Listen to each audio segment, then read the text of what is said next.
Hi guys, welcome to a special episode of Art and About UG, a podcast that celebrates the vibrant art scene of our city. This time, we're not quite in our city.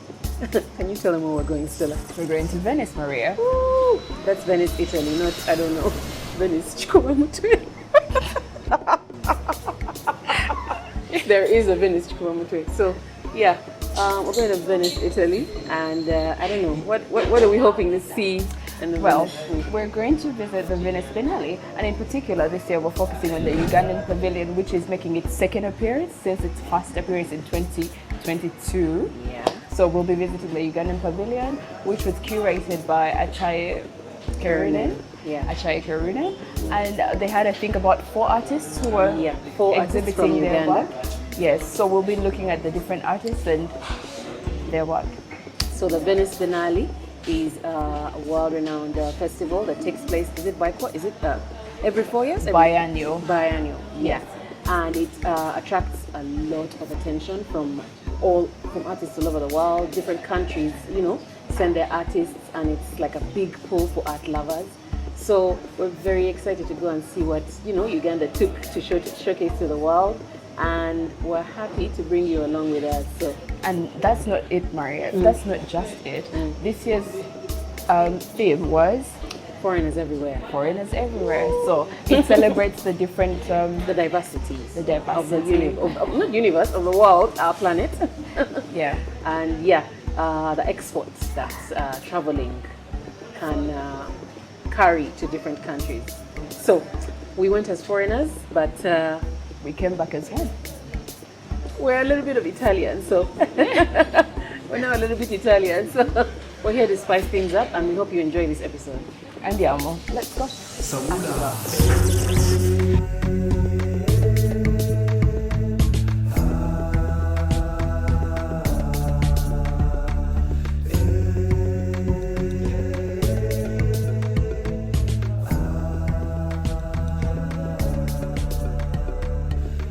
Venice is a lovely city.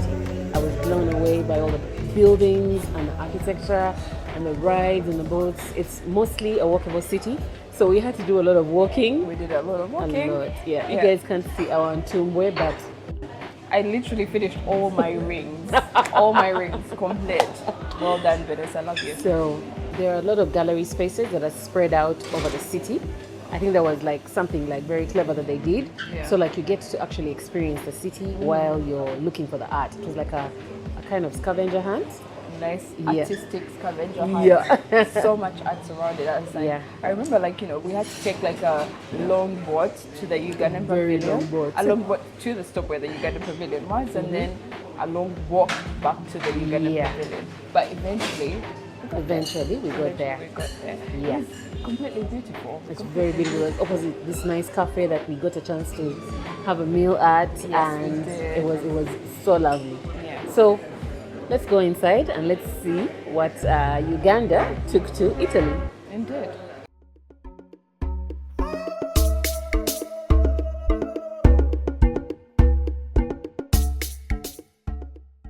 So Maria, as you can remember, our first stop was with Sana Gateja. Yeah. He's a renowned Ugandan artist who is also known as the Pepper Beat King. Actually, he's very international. He's exhibited in different parts of the world, like Germany, the US, and most parts of Europe. And he's had an education in Europe as well. Okay. So Sana combines the African technique with contemporary art, and he uses different sustainable materials such as pepper. This is how he got to be known as the Pepper Beat King. But he also uses things like backcloth, which we were able to see during the exhibition. Yeah. But then again, his work also tackles themes of women empowerment. He's really big on that, but also the environment, which is very, very key to his work and what he was exhibiting this year. So, and we also got a chance to see the pepper bead, the one that we're used to seeing here in Uganda, all the way in Europe, and it was actually quite an impressive display, and we can't wait for you to see it. So have a look.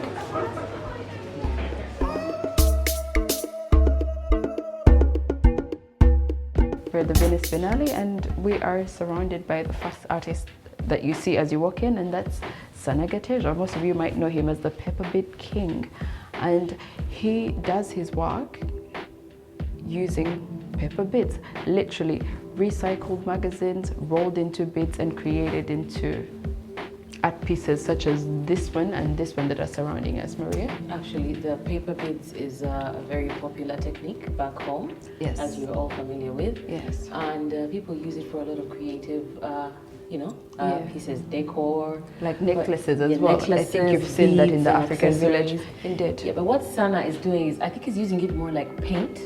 It's his paint. Like, yes, like So, a canvas in a way. Yeah.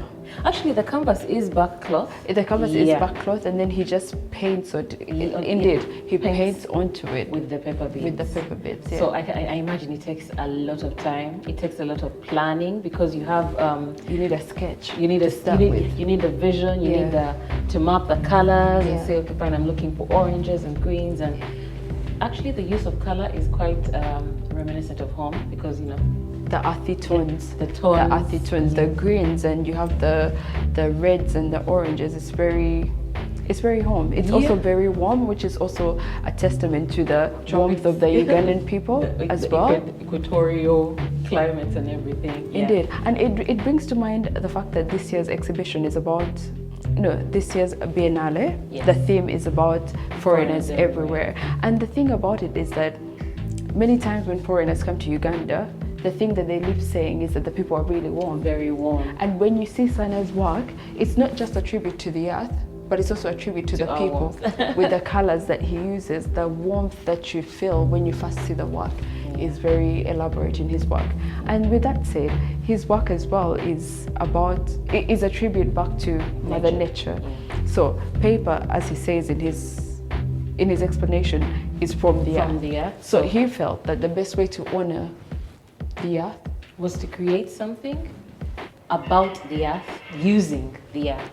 So it's like the earth is talking about itself. The earth is talking It's about very, itself, indeed. it's cyclic. It's something that pours back into itself. It's a cycle of life. And indeed, from his work, for example, this one, which is called Sanctuary, you can see that he tries to, he paints a picture of like a fruit basket, is it called a food basket? Food basket. Like a food basket, Mother Nature. Are you getting food sustains basket? itself. Indeed, because you can see the fruits here, and then you can see the grain in the middle. So it's sort of like, it's food in a way. I feel like I need to take a step to see what. Indeed, sometimes you have to step back to see it, but you can very vividly see the fruit and the grain and the different leaves as well, which also make up a great deal of our diet back home. I definitely. So I get from actually all of them. Yeah. I get leaves. The leaf motif is very. It's very vivid. But the fruit as well, as you can see, if you step further back, you can see that the fruit is very clear.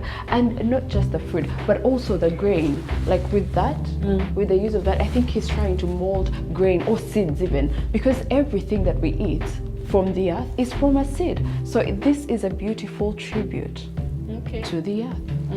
To the earth. I wasn't seeing the fruits earlier. I hope the fruits, but also the seeds. It's very important to also focus on the seeds because, in fact, everything that comes from the earth is a result of seeds. And this is such a beautiful tribute to. So what it's doing is that you have the center here, and then it sort of like rebirth. It builds itself exactly like the roots, and then it becomes the leaves, and then eventually it becomes the fruit.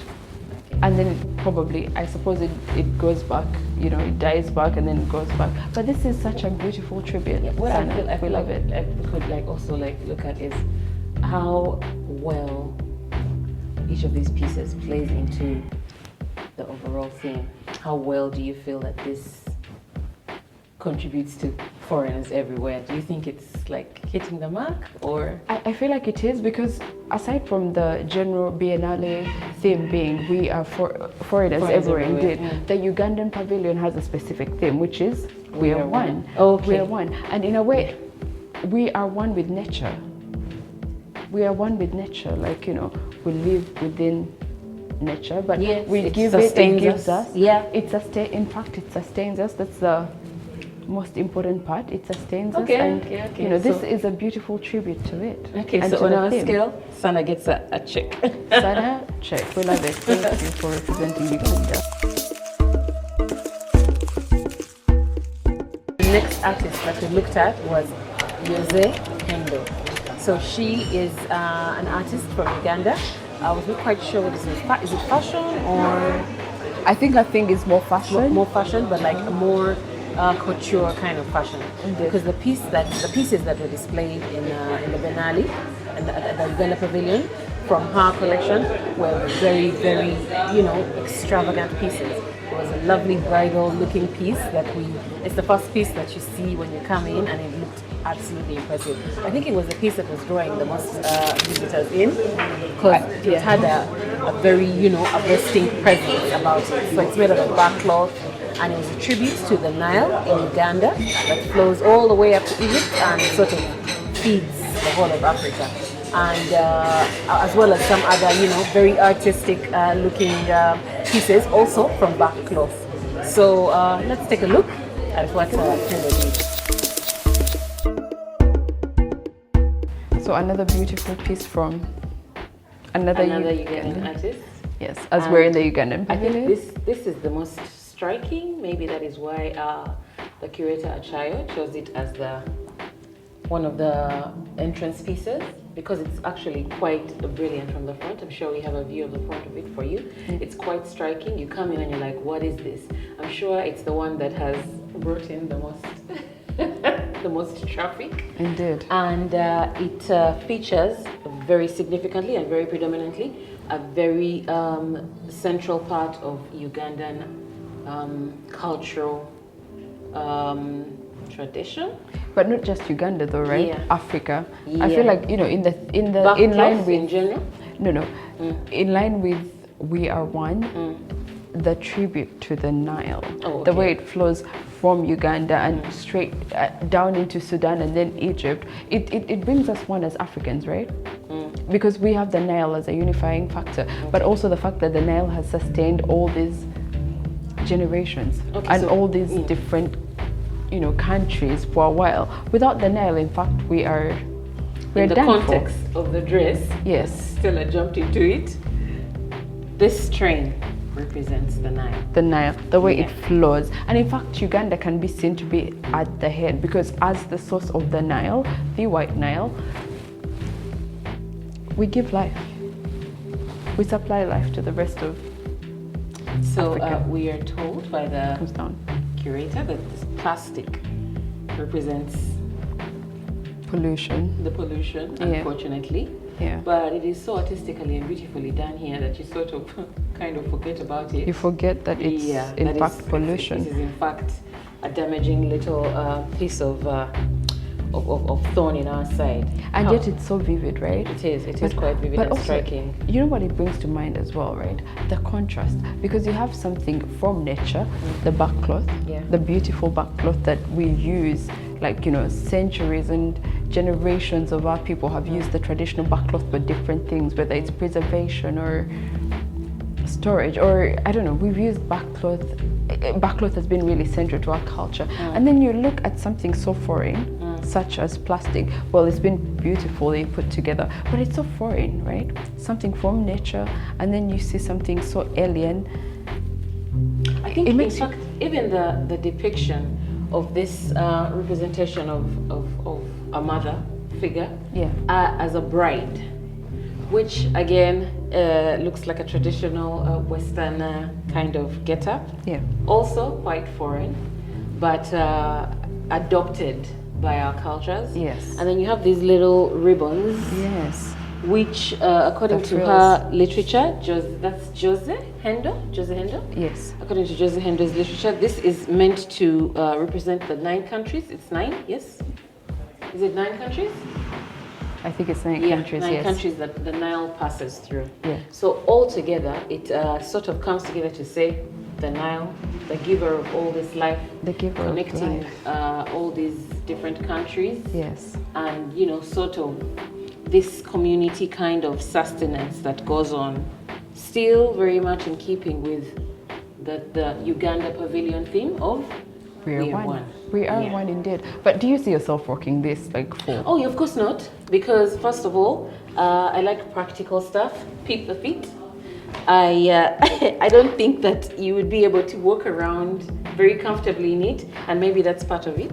I do hope to see it though at the Kampala Fashion Week, the next Kampala Fashion Week, that we would see things like this that make you think about, like, you know, your choices, for example, like in terms of conservation, preservation, and also like, you know, for me, recycling, the use of plastic, reusing, remodeling. Complicated in the sense that if I look at it, it's going to take me a process to get to its meaning. The meaning. Yeah. Because straight off, when I look at it, it's giving grandeur. Indeed. So to get to the heart of the matter of what she's saying is definitely, it takes a little bit of digging, of thinking, of doing some work. Yeah. But I guess, you know, the art is supposed to make you think. So it's supposed to make you think, and for me, my opinion is completely different. Like I said, we come from something so natural, like the back cloth, and then you see discs which are so alien in a way, and you can see that it's really alien with the flow of the dress. Sure. And even the idea that this is the Nile, and then you see something so alien, the plastic pollution and all this sort of pollution that's happening, it gets you thinking. Yeah, it gets you thinking. Something's not flowing. Something's not flowing. Yeah, another thing to note is that the mannequin is also faceless, and so that is another aspect that she wanted to portray as sort of unify us. We don't have a face. You see beyond the face, beyond the color, beyond the features, beyond anything that, you know, makes you like, oh, say, oh, look at that guy's nose. Like, where that person is from. We focus on our humanity, indeed. Exactly. On our humanity. Yes. So, aesthetically, it passes the mark. Does it pass the foreigners everywhere? Yeah. The discs are certainly foreign. Yeah, and the countries coming together. Yes, foreign. It does make it foreigners everywhere. We are one, however. So, well done, Jose. We love it. We love it. Our next artist is Sagana Wagaba, beautiful name by the way. And he's known for his mastery with water paint and acrylics. Okay. But also he explores themes of biodiversity, culture and wildlife, and he's renowned all over East Africa. So his work at the Biennale is a reflection of that, but it's also like homage to his homeland, which is Uganda. So whilst the theme is about foreigners everywhere, he pays particular attention to his country and his roots and where he's from. His work is very graceful, but you will see soon. Yeah, sure. Let's go.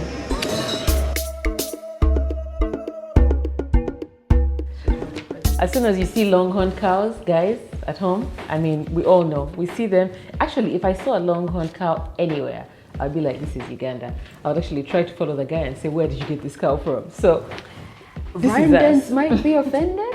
Really? Rwandans might be, they've got pretty longhorn cows. Okay, but those are our cousins. Those are like our brothers. They are our cousins though. But this is a beautiful tribute to the Ankole cow. Uganda is known for the Ankole cow. The longhorned. The longhorned Ankole cow. Isn't that what it's called? Or it's called Amagana. I'm not sure what Amagana means. Do you know what? Yes, this is Taga. Taga. Do you know what Amagana means? I have absolutely no idea, but thank you for calling me out. Now my ancestors and my tribe and my people know that I am. I'm sure the president's going to be happy about that. Oh my God. But whatever it means, we love the representation. But also, I don't know if you've seen a scene of cows coming home before. Who hasn't? It's Uganda, come on. Even in town, you see them. But village. Not like this. From grazing? Yes, because I feel like this is a representation of when the cows are coming home, they come together. They are so disciplined. They also know the time. So when it comes to 4 o'clock or 5 o'clock, I think 3 o'clock even, I don't know, they all come together and they all know the direction home. Of course, they have a herdsman, but the discipline that they have, but also the grace. There's no fighting. You don't have to persuade someone. When you have kids and you're trying to persuade them to go home, there's nothing like that with cows. They know that it's time to go home, and they all come together and gracefully move on. As you can see, are a big fan of structure and discipline. I am a big fan of structure. So you brought the structure and discipline to Taga's work, to Amagana, but this is what I see. I see the chaos. But Where is the chaos? organized chaos, yes, fine. But chaos still. Make me Because see these guys are not moving, you know, like in a straight line. You've seen how they move. They tend to meander. And the reason why they have the hard gear is because, you know, one of them will like, actually I read somewhere, cows are very distracted. Are they? They are. Okay. So like if one cow starts to do like some funny stuff, the rest will follow. And if I'm wrong, guys, cut me some slack. No, but in fact, like, you know, you were talking about how they stagger. But it's also, but then they end up. no, but for me, that's a symbol of rhythm, like the rhythm of our people, like in the way that you move. Like the I'll grace meander, with but I'll which they still move. come back. Yes, it's not unintentional. It is intentional. It has structure. The meandering has structure, but it also is a representative of the hills, right? So the hills are not straight or flat, but they go up and down. Undulating.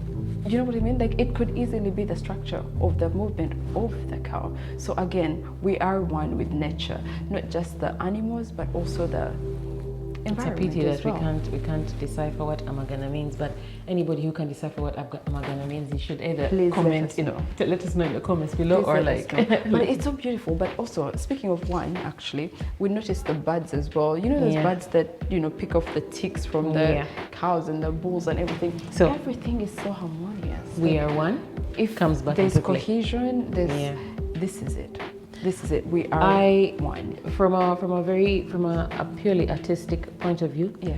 there is also a beautiful blend of colors. The blend of The colors. is so greens beautiful. with the oranges is so, it's earthy, it's natural, it's not loud, it's not aggressive, it's muted. It's really it's together in a way Indeed. that Indeed, even with the way the sky, like this everything is sort of clearly- bleeds into. There's no way this can be mistaken for sunrise. This is sunset. It's time to go home. It's the end of the day. The darkness of the night is I coming think in. this is pepper, a watercolor. It is watercolor. Very beautiful. But he does it so beautifully. I mean, like you can see the darkness of the night slowly descending on the cows as they move out.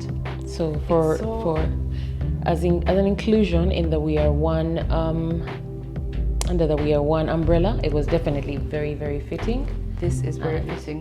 This is very Taga fitting. gets another check from us. I feel like we're going to give all the artists checks. And we are biased. We should. No, we are biased because we're Definitely. Ugandan, but also like we appreciate when our tradition is represented, and I feel Very like well represented. Taga has done it so beautifully. So I don't know. I don't know if maybe it's because we're used to it. Do you think that like people who haven't seen the cows before will come in and they'll be like, oh, this is artistic exaggeration, or like they can appreciate that this is something that actually exists? Like you could walk into you could be in a village in Uganda somewhere, and you would see a herd with just no, but I feel like it's the work speaks for itself. But also, if you think about, yes, they might not have seen the Ankole cow, but if you've seen the way migrations are, like you know those African migration, like in the Masai Mara and everything, there's that togetherness. There's that togetherness when they move. It's The like heart. okay, we're heading north, so everybody is on board. Let's head north. If we're heading south, everybody goes south. So you cannot miss the migration or the movement here. It's very, the movement is vivid. They're not still, they are moving. okay. So Cool. as Still, we I move think on- he did a Transition. No, not transition, but I think he tried to stay Within the Ugandan with, theme? with Ugandan, and like you're not gonna get any more Ugandan with animals than a cow and the crested crane. We even have it So in our coat of beautiful. arms. I mean, like, okay, aside from the painting itself, can we yeah. just take a moment to appreciate The actual bird. the crested crane? So beautiful, and the colors, the black, the red, It's the actually a yellow. very proud and very graceful bird. So It is very graceful, but far as even I when know. you see how it's taking flight, it's such.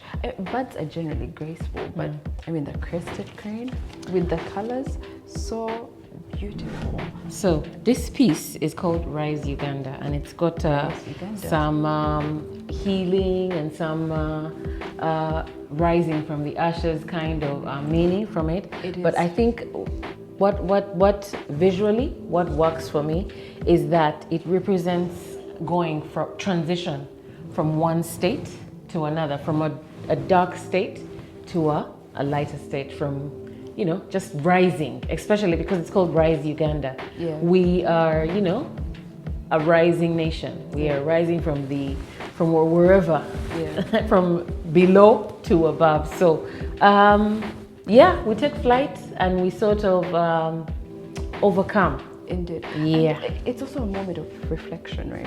If you think about the history that our country has, we've been through some dark times with the civil wars and everything. So we've been through some dark times. But to see that, yes, there were dark times, but somehow we tried to rise. Okay, we triumph. Didn't make it. Yeah. Indeed, some don't make it, as you can see from the distortion of the color. Stella, you can't say that. I'm going to laugh and then I'm going to look cruel on camera. No, but it's true. Like, some don't make it, as seen from the distortion of the color on this side. But then, like, you know, some persist. We are a nation of persistence. We've been through bad times, but we're resilient. We keep I can come on board. We keep trying to with the resilience, push because forward.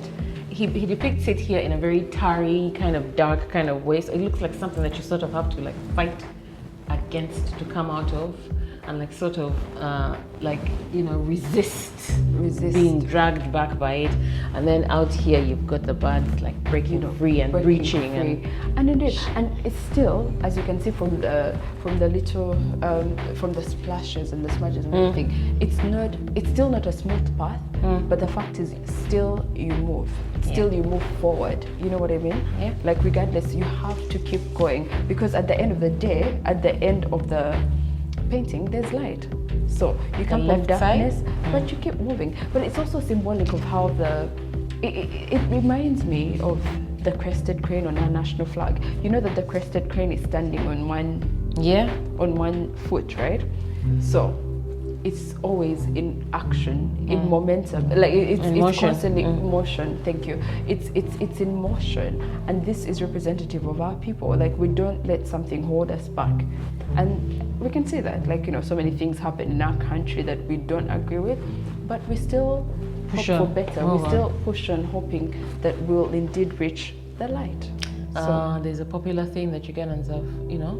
I mean, I use it a lot. I picked it up from a fellow Ugandan, and I've had it from other fellow Ugandans. But you guys like to say, nobody can stop reggae. And nobody can stop reggae, indeed. I mean, like, I'm not sure how much reggae is going on, but still, we reggae on. we reggae on. Well done, Taka. So this last artist was actually one of Stella's and my favorites, and Absolute favorite. it was amazing. First of all, we followed him from Uganda. We tried to like, you know, get into dialogue with him before we got there, and then obviously when we got there, we saw some of his pieces, and they were. It was as advertised. It was Very and lovely. on theme. Very on theme. So foreigners everywhere meets Odo's copper. Is it copper? It was copper. Yes. I think it was copper. copper. Yes. And his Meets exhibition, Odo's I think, copper had like a custom. particular. It had a particular title, Like a right? particular title. Yeah. But I'm sure we'll share it with you in the footage, and look out for Odo Ronald and his amazing Emerging artist, but his emerging work artist. is incredible. He's so very young, bold, but very, you know, daring, very controversial.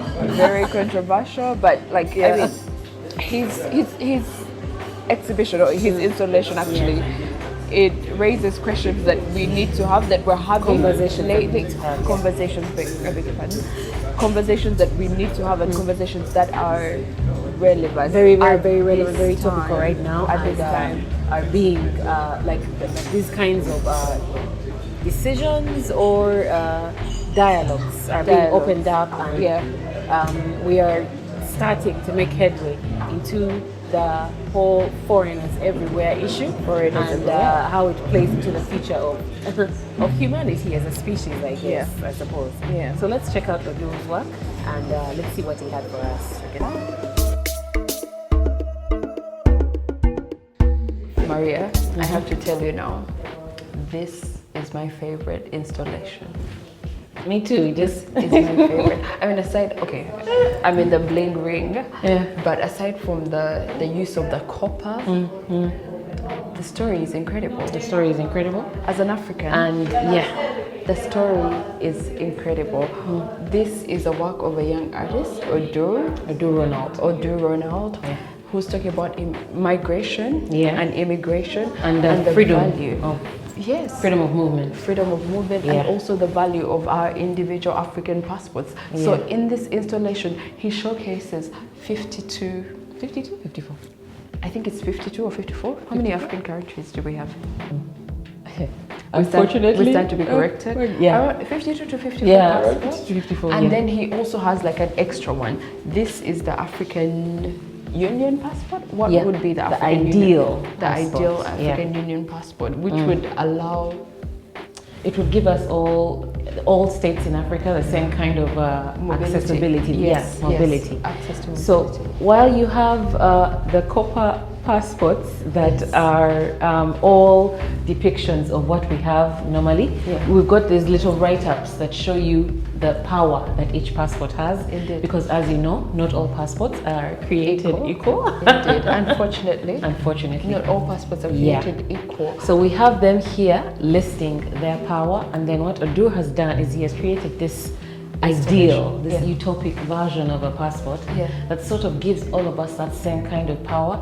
And why it is gold is because it would have that much more value. And Maria, like just a note about the use of the copper as well. In his projection or in his thought process, Africa has been exploited a lot. That is true. We've had so much of our minerals being taken away. Specifically copper for a lot of tech. There's a lot of tech and a lot of gadgets that need copper to function, and that has been absolutely exploited. But indeed, I think that the copper is a way of giving dignity to our passports, much as they might not have value outside our countries or outside some African countries, because as you know, there are restrictions within movement, like, region and everything. There's so much restriction, but this copper is a way of saying, okay, we're still important. We're still valuable. And he uses it so beautifully, because I believe that he has a background as a sculptor as well. He has a background as a sculptor as well. So this is also a tribute to his childhood and his background in metalworks and a lot of forging. And I think it also bears very remarkable mention that the copper is. This is recycled copper. It is recycled. So it is definitely something that is created with regeneration in mind. It's not, just repurposing. Exactly. And also that topic itself, I think this particular installation, Odur, has perfectly fit. He has merged both the themes of the Uganda Pavilion with the overall theme of foreigners everywhere. It's a really powerful piece. The little details, not just about the information for the viewer, about the strength of the different passports, but also the way the passports actually work. As you can see here from the Egyptian passport, he's done it in such a way, in a way that the passport actually is. So the other passports they open to the right side, and the Egyptian, because of the Arabic, it opens to the left. So this attention to detail is so incredible for a young emerging artist.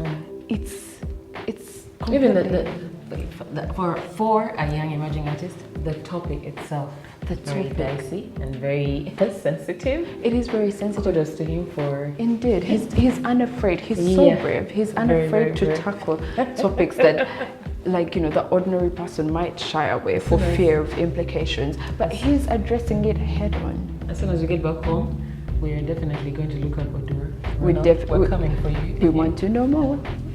And another thing that I would definitely love to highlight is how the reception of this specific topic, especially given, yes, the Biennale is talking about foreigners everywhere, but also the reception of the public as people come in and they take a look at the display and the message behind it. I'm curious. I mean, obviously, I can't spend the whole day here. Yeah, but we've seen so many people coming in. We've seen so many people coming in. So curious as well. Curious, yeah. And you know the thing is, like I said at the beginning, I am a bling ring member, but Bling ring? I like shiny things. things. Okay. I like shiny things. So, you know, this exhibition in particular, it's so eye-catching because you come in and you're like, okay, what's that metal that's this? shining? Yeah. What could it be? But with that said, I'm curious where the Ugandan passport actually is. Do you know? Yeah. Have you identified the Ugandan passport? I accidentally landed on it immediately I came in. Did you? I think it was calling to me. It was like, listen, girl, I know you. I know you. You know me. Where is We it? are one. Where is it? It's right behind you. The Ugandan passport? Yes, it is. Okay. Okay, I don't recognize it because this is the old one. Guys, you have to see this. This is your ticket home. So this is your Chitambulisho, guys. This is your Chitambulisho. So beautiful. I actually have mine right here where we all keep our things back home in Uganda. You have it? I'm lying. Listen. Shame upon you for believing me first of all. Maria, I've learned not to be shocked by anything. Oh wow. So this Finish it. Finish it so that the people are no talking. comment. Okay. But this is the beautiful Ugandan passport, and it tells you the mobility score is 73. I don't know if this is out of percentage, but you can only travel to 35 countries visa-free. Visa on arrival are still 35 countries, and then ETA, the electronic visa, travel access or something like this, is 3 countries, and then 125 countries you require a visa. Passport power rank is 65. Well, reach is 37. 37, oh my goodness. And And this the is for a population of of 46 million. So, I don't know what that's. We need to start this conversation. What would a world without borders look like? What would an Africa without borders look like? I mean, that is a more. I think we've been trying to build an Africa without borders for quite some time. We could start the conversation by figuring out how it is Possible. Not how it's possible. What has stopped us from doing it so far? Indeed. I know that there are a lot of alliances coming up lately. Yeah, with the different regions. Different regions. Mm-hmm. So maybe that is a step towards this utopia that Odur envisions, and one that a lot of our former liberators and freedom fighters also envisioned and hoped for. But unfortunately, never got to see. Maybe we'll see it in our time.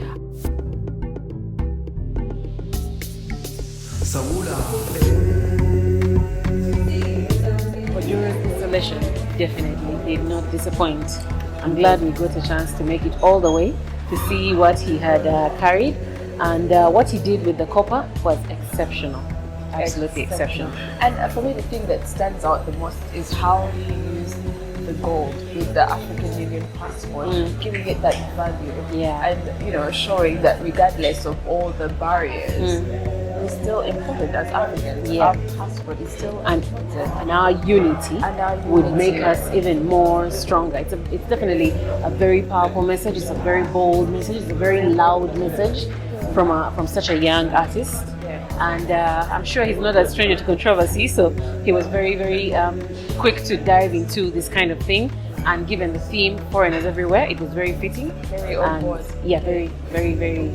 We really look forward to also catching up with him. Hopefully, in one of our episodes, he'll be willing to come. Podcast.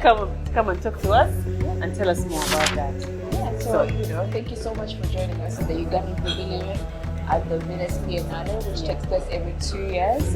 If you enjoyed what you saw, please don't forget to hit the subscribe button and also follow our social media pages at and about UG. So we're going to leave you with a little bit of highlights from our visit, but we'll be enjoying some aperols from out there. Best aperol in town. Best aperol in town. I feel like I'm back in Italy right now. Very true to that. So like we always say, come for the art. Stay for the story. Ciao. Bye.